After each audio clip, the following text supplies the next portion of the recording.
सुप्रभात बच्चों, आज हम हिंदी विषय पढ़ेंगे। हिंदी विषय पे पाठ 12 और पाठ का नाम है मेरा बचपन। यहाँ पे मेरा बचपन से मतलब महात्मा गांधी जी जो हमारे राष्ट्रपिता है उनके बचपन से हैं। महात्मा गांधी जी बचपन में कौन से पुस्तकों से किससे शिक्षा लिए उनके बारे में इस पाठ में बताया गया है। महात्मा गांधी जी जब छोटे थे उस समय उसके पिताजी ने उसको पितृभक्ति, श्रवण कुमार का जो पुस्तक है पितृभक्ति वो ला के दिए और उसको महात्मा गांधी ने बड़े लगन से पढ़ा और तब वह भी श्रवण कुमार की तरह बनने के लिए प्रेरित हुआ और इस कहानी से उन्होंने इस कहानी को अपने जीवन में उतारने का प्रयास किया और अपने पितृभक्ति में, अपने पिताजी के भक्ति में लग गया। फिर आगे चलकर उसने एक हरिश्चंद्र की पुस्तक पढ़ी जिसमें कितनी कठिनाइयों के बावजूद भी राजा हरिश्चंद्र दान देना, सत्य की राह पे चलना नहीं छोड़ते हैं। तो उसको देखकर उनको हमेशा सत्य बोलना, झूठ नहीं बोलना, ये सबकी प्रेरणा मिली और हरिश्चंद्र जी के जो सच्चाई को सत्य निष्ठा थे उनको उसने अपने जीवन में उतारा। तो यहाँ पे मेरा बचपन से मतलब महात्मा गांधी जी के बचपन से है।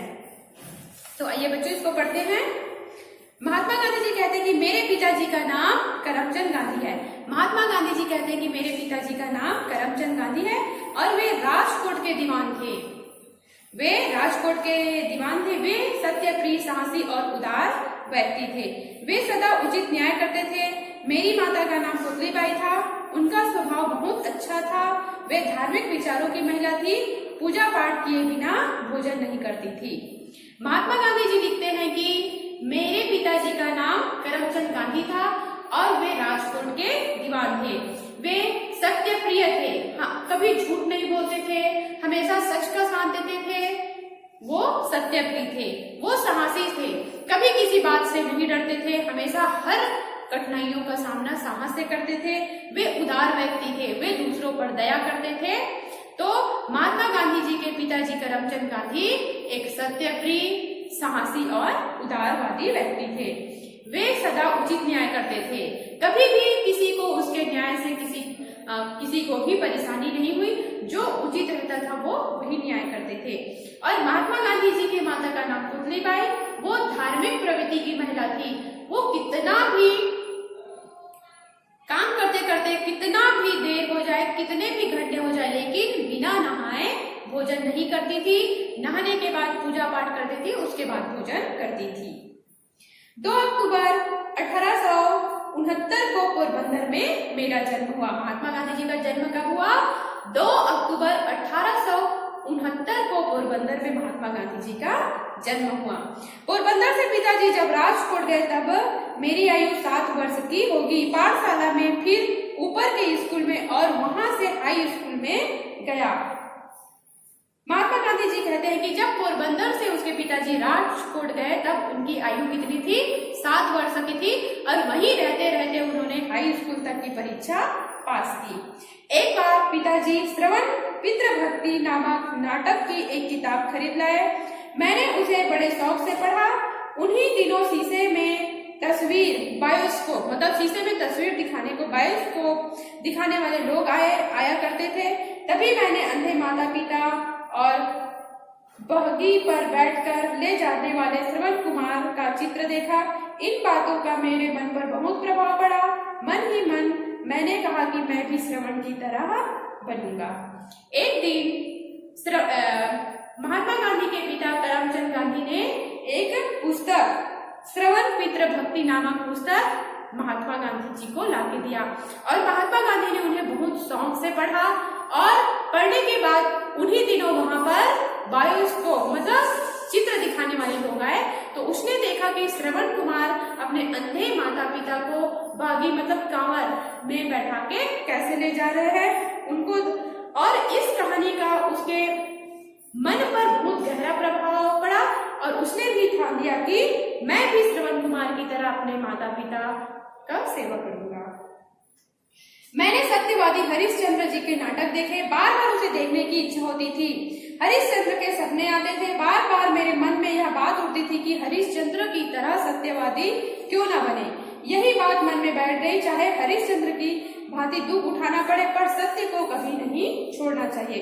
उन्हीं दिनों टीवी पर महात्मा गांधी जी ने सत्यवादी हरिश्चंद्र के नाटक देखे और यह नाटक वो बार बार देखते थे और उन्हें अपने जीवन में उतारने का प्रयास करते थे कि हमें भी हरिश्चंद्र की तरह सत्यवादी बनना चाहिए। क्यों हम हरिश्चंद्र की तरह सत्यवादी नहीं बन सकते? क्योंकि राजा हरिश्चंद्र अत्यधिक दुख उठाने के बाद भी अपने सच्चाई के मार्ग को नहीं छोड़े, तो इसका भी महात्मा गांधी जी के जीवन पर गहरा प्रभाव पड़ा। जब मैं केवल 13 वर्ष का था तभी मेरा विवाह कस्तूरबा के साथ हो गया, मगर मेरी पढ़ाई चलती रही। जब महात्मा गांधी जी 13 वर्ष के थे तो उनका विवाह कस्तूरबा गांधी के साथ हो गया, लेकिन विवाह होने के बाद भी महात्मा गांधी जी पढ़ते रहे। 5वीं और 6वीं कक्षा में तो छात्रवृत्ति भी नहीं मिली, छात्रवृत्ति मिली। अपने आचरण की ओर बहुत ध्यान देता था। इससे कोई भी भूल हो तो मेरी आंखों में आंसू आ जाते थे। शिक्षक का कुछ कहना मेरे लिए असहाय हो जाता था। अपने से बड़ों तथा शिक्षक का अप्रसन्न होना मुझे सहन नहीं हो पाता था। मुझे यह याद नहीं कि मैंने कभी कभी किसी शिक्षक या किसी लड़के से झूठ बोला।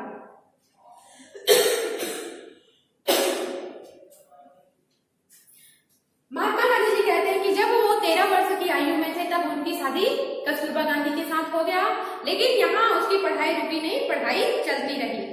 जब वो 5वीं और 6वीं कक्षा में गए तो उनको छात्रवृत्ति मिली और वह अपने आचरण के प्रति हमेशा ध्यान रखता था कि मेरे आचरण से, मेरे व्यवहार से किसी को दुख ना पहुंचे। अगर कोई बड़े मेरे व्यवहार से दुख होते तो मैं इसको सहन नहीं कर पाऊंगा। अगर मेरे व्यवहार से किसी शिक्षक अप्रसन्न होते हैं तो भी मैं सहन नहीं कर पाऊंगा, मैं असहाय हो जाऊंगा और मुझे सहन नहीं हो पाएगा। वह कभी भी किसी शिक्षक से या किसी लड़के से झूठ बोला हो, ऐसा महात्मा गांधी जी को याद नहीं। मैंने पुस्तक में पढ़ा था कि खुली हवा में घूमना स्वास्थ्य के लिए लाभकारी होता है। यह बात मुझे अच्छी लगी और तभी मैंने सैर करने की आदत डाली। सैर करना भी एक प्रकार का व्यायाम है, इससे मेरा शरीर मजबूत हो गया। महात्मा गांधी जी ने पुस्तक में पढ़ा था कि सुबह सुबह घूमने से, ठंडी हवा में घूमने से स्वास्थ्य अच्छा रहता है और लाभकारी होता है। तो महात्मा गांधी जी भी सुबह सुबह उठकर सैर पर जाने लगे और सैर पर जाने की आदत डाली। और सैर करना भी एक व्यायाम होता है जिससे उसके शरीर मजबूत हो गए। एक भूल की सजा मैं आज तक पा रहा हूँ। पढ़ाई में अक्षर अच्छे होने की जरूरत नहीं, यह गलत विचार मेरे मन को इंग्लैंड जाने तक रहा। आगे चलकर दूसरों के मोती जैसे अक्षर देखकर मैं बहुत पछताया। मैंने देखा कि अक्षर बुरे होना अपूर्ण शिक्षा की निशानी है। बाद में मैंने अपने अक्षर सुधारने का प्रयत्न किया, परंतु पके घड़े पर कहीं मिट्टी चढ़ सकती है क्या? महात्मा गांधी जी कहते हैं कि एक भूल, जब वो छोटे क्लास में थे तब उनसे एक भूल हुई थी कि वो यह समझते थे कि पढ़ाई के लिए अक्षर का सुंदर होना, अच्छा होना अनिवार्य नहीं है, केवल पढ़ाई में ही ध्यान देना चाहिए। और ये महात्मा गांधी जी कहते हैं कि ये उनकी गलत धारणा थी। पढ़ाई के लिए अक्षर का सुंदर होना भी अनिवार्य है। अगर अक्षर सुंदर नहीं हो है तो उनको अपूर्ण शिक्षा की निशानी कहा जाएगा। जब महात्मा गांधी जी सबके अच्छे अक्षर देखते थे, मोती जैसे सुंदर अक्षर देखते थे, तो उसने भी प्रयास किया कि मैं भी अपने अक्षर को सुधारूं। लेकिन पहले से ही उनका अक्षर खराब था, जिससे उनका अक्षर नहीं सुधर पाया।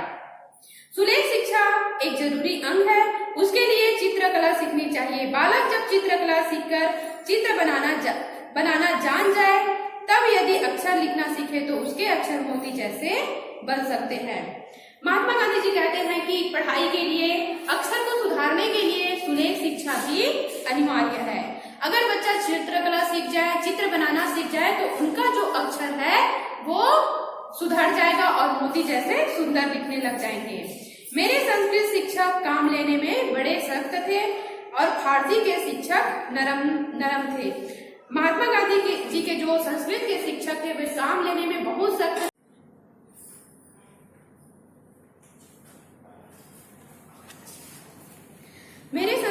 शिक्षक काम लेने में बड़े सख्त थे और फारसी के शिक्षक नरम थे। महात्मा गांधी जी बताते हैं कि मेरे फारसी के जो शिक्षक थे वो बहुत नरम दिल थे, लेकिन जो संस्कृत के शिक्षक थे वो बहुत कठोर थे। जब महात्मा गांधी जी ने फारसी के सर के लिए सुना कि वो बहुत अच्छे हैं, तो वो भी संस्कृत की क्लास को छोड़कर फारसी की क्लास में जाकर बैठ गया। जब संस्कृत के शिक्षक ने महात्मा गांधी जी को देखा तो उनको बुलाया और पूछा कि क्या परेशानी है, मुझसे कहो, संस्कृत पढ़ने में क्या परेशानी हो रही है वो मुझे बताओ, मैं तुम्हें अच्छे से पढ़ाऊंगा और मेरी क्लास में आके बैठो। वो शिक्षक संस्कृत के जो शिक्षक थे सख्त थे, लेकिन उनका आचरण बहुत अच्छा था और महात्मा गांधी जी उनको मना नहीं कर पाए और वो संस्कृत पढ़ना शुरू कर दिए। महात्मा गांधी जी कहते हैं कि मैं संस्कृत वाले शिक्षक का उपकार मानता हूँ, जिसके कारण मैं संस्कृत पढ़ सका और जीवन में संस्कृत का ज्ञान होना भी जरूरी है। अब महात्मा गांधी जी व्यायाम की क्लास में जाते थे, तो व्यायाम की क्लास में जाने से उनकी पितृ भक्ति में अपने पिता की सेवा जो करना चाहते थे वो नहीं कर पा रहे थे।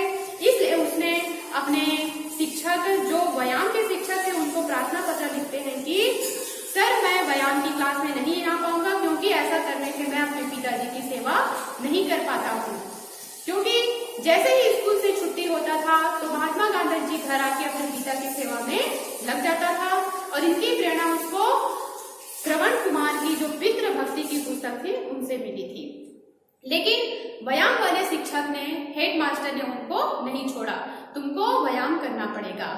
एक दिन की बात है, शनिवार का दिन था और क्लास जो है सुबह लगनी थी। सुबह जब क्लास गए और शाम को 4 बजे महात्मा गांधी जी को व्यायाम की क्लास में जाना था, लेकिन उस दिन बादल बहुत अधिक छाई हुई थी, तो उनके पास घड़ी भी नहीं था। तब उनको समझ में नहीं आया कि मुझे समझ में नहीं आया कि 4 बज गई है और मुझे क्लास जाना है। जब वह गया तो बहुत देर हो चुका था, सारे बच्चे आ गए थे। तो महात्मा गांधी जी को कारण पूछा गया, लेट आने का कारण पूछा गया, और जब महात्मा गांधी जी ने जो बात बताई कि मेरे पास घड़ी नहीं है, मौसम के कारण मुझे समझ में नहीं आया, मौसम मुझे धोखा दे दिया, तो उनकी बात को वहां पर किसी ने नहीं माना और वहां पर महात्मा गांधी जी को झूठा साबित होना पड़ा। महात्मा गांधी को इसकी बहुत पीड़ा थी कि मैंने सच बोला, फिर भी मेरी बात को कोई नहीं माने और मैं झूठा साबित हो गया। और तब महात्मा गांधी जी ने सोचा कि सच बोलने के लिए भी सावधानी रखना जरूरी है। महात्मा गांधी जी हम इस पाठ में महात्मा गांधी जी के बचपन के बारे में पढ़े। महात्मा गांधी जी ने कहा है कि अक्षर का सुंदर न होना भी अपूर्ण शिक्षा की निशानी है। हम अपनी शिक्षा को अगर पूर्ण करना चाहते हैं तो हमें प्रयत्न करना चाहिए कि हम अपनी अक्षर में सुधार करें, मोती जैसे अक्षर बनाएं। इस तरह महात्मा गांधी जी का अक्षर अच्छा नहीं था, इसलिए उन्होंने बहुत प्रयास किए, सुलेख शिक्षा लिखे, लेकिन उनकी आदत बन गई थी अच्छा राइटिंग ना बनाने की, इसलिए वो अपनी राइटिंग नहीं सुधार पाए। और अब हम लोगों को सुलेख भी लिखना चाहिए, सुलेख शिक्षा से भी अक्षर में सुधार आती है। इसलिए बच्चों, आप लोग अभी से अपने अक्षर में सुधार करें, कोशिश करें, प्रयास करते रहे कि अपने अक्षर को अच्छा बनाएं। यह पाठ था मेरा बचपन, महात्मा गांधी जी के बचपन का है ये। आशा करती हूँ कि आपको समझ में आया होगा। अगर समझ में नहीं आया तो आप हमसे पूछ सकते हैं। धन्यवाद। चलो, बन गया।